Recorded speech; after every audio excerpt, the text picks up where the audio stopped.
Welcome. In front of me is the OPPO Reno5, and today I'll show you how to capture a screenshot on this device. And to get started, open up the content that you wish to capture. I'm going to be using settings as an example for this. And once you have it open and visible, simply press power key and volume down.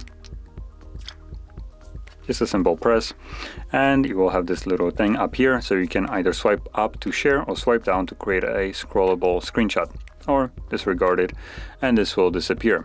Now once it disappears and you have done this for the first time, it will give you this little guide right here that you can capture your screenshots in 3 different ways as well. So you can use 3 fingers to swipe down to basically capture a screenshot as we did by pressing these 2 keys.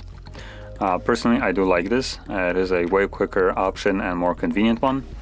Then all of the other options are just iterations of the 3 fingers, so we can capture a specific portion of the screen by just holding the 3 fingers and then swiping down. It will select an area on the screen, which you can edit. And then lastly, we have the 3 fingers swipe down.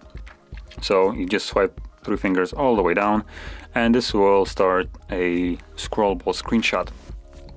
Now, personally, this is a little bit wonky, and I'll show you what I mean in a second. It doesn't always work, so you'll probably have to try it a couple times. So I would advise you, if you're trying to create a scrollable screenshot, just to capture it normally and then swipe down the icon to start the scrollable one. So let me just get rid of this and show you what I mean. So we have the 3 finger swipe down. There we go. There is a screenshot. Then we have 3 finger hold, so just there we go, disappeared. As you can see, it changes it, and we can now scroll a little bit down, let it go, and we can also from here resize it to our liking and tap on the check mark to save it. And lastly, it was the 3 finger swipe down for a scrollable one. And like I said, this one doesn't always work. You have to be fairly precise with it. Once it starts scrolling, as you can see right now, you can grab the screen and stop it from scrolling all the way down. You can basically move it up if you want to, move it down however far down you want. And once you're satisfied, you can just tap on the check mark, and this will show you what it captured. Let's confirm that. And lastly, what I was saying before, because the 3 finger swipe down for a scrollable screenshot is a little bit wonky, what you could do is just do a quick swipe and then do this. And this will have the same effect, although we're at the bottom of the page, so it can't scroll anymore. But it's going to be a little bit easier because, as an example, if you just quickly... let me quickly show you what I mean with the 3 finger swipe down for a scrollable one, that it's wonky. So if you do this,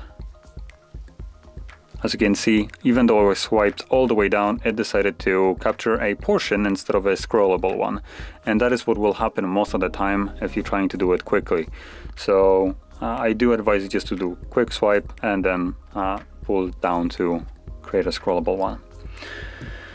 Now anyway, once we have captured our screenshots, you can find them all in our photo gallery. So once you find the gallery, there we go, photos. So you can see, if I go back, there we go. Right now there is no additional folders because I haven't captured anything else. So this is just in the main directory, but usually you will also have the categories like just photos, albums and stuff like that. And in an album, it will create a screenshot album, and you should be able to find all your screenshots in there. And as you can see, those are the several different screenshots that I have captured just to showcase this function. So if you found this video helpful, don't forget to hit like, subscribe, and thanks for watching.